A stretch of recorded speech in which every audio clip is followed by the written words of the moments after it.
آج میں اپنے بچوں کو نہ جانے کس کس چیز سے ڈراتی ہیں، کس کس چیز سے ڈراتی ہیں۔ پہلے ماں باپ اپنے بچوں کو اگر ڈراتے اور عظمت بٹھاتے، بڑائی بٹھاتے تو اللہ کی بڑائی بٹھاتے، تاکہ اس کے دل میں اللہ کا خوف پیدا ہو جائے۔ ہر وقت ماں اولاد نظروں کے سامنے نہیں ہوتی، باپ کی نظروں کے سامنے نہیں ہوتا، لیکن اگر اللہ کے خوف آ جائے، تنہائیوں میں، تاریکیوں میں یہ خوف آ جائے کہ اللہ دیکھ رہا ہے، اس کی زندگی تنہائیوں کی کتنی صاف ستھری ہو جائے، اس کی تنہائیوں کی تاریکی کی زندگی کتنی صاف ستھری ہو جائے۔ ایک سعادت مند باپ اپنے بیٹے سے کہنے لگے، یا بنی انہا ان تکو مثقال حبۃ من خردل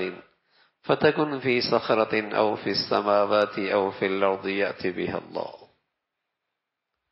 تم آج میں اپنے بچوں کو نہ جانے کس کس چیز سے ڈراتی ہیں، کس کس چیز سے ڈراتی ہیں۔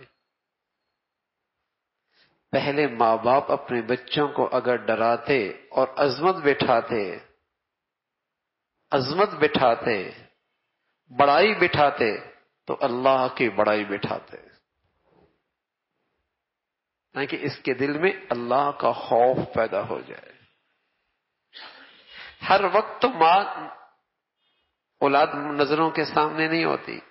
باپ کی نظروں کے سامنے نہیں ہوتا، لیکن اگر اللہ کے خوف آ جائے، تنہائیوں میں، تاریکیوں میں یہ خوف آ جائے کہ اللہ دیکھ رہا ہے، اس کی زندگی تنہائیوں کی کتنی صاف ستھری ہو جائے،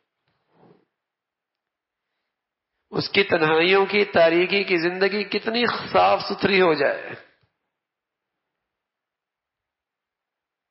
ایک سعادت مند باپ اپنے بیٹے سے کہنے لگے، یا بنی انہا ان تکو مثقال حبۃ من خردل فتکن فی صخرۃ او فی السماوات او فی الارض یأتی بها اللہ۔ تو ماں کی نظروں سے اوجھل ہو سکتا ہے، باپ سے بھی دور ہو سکتا ہے، تو مخلوق کی نظروں سے بھی محفوظ ہو سکتا ہے، لیکن بیٹے تو سمندروں کی تہ میں ہو، پہاڑوں کی اوٹ میں ہو، فضاؤں کی بلندیوں پہ ہو، کہیں بھی ہو، محتاط رہنا، اللہ تو تجھے دیکھ رہا، اللہ تو تجھے دیکھ رہا۔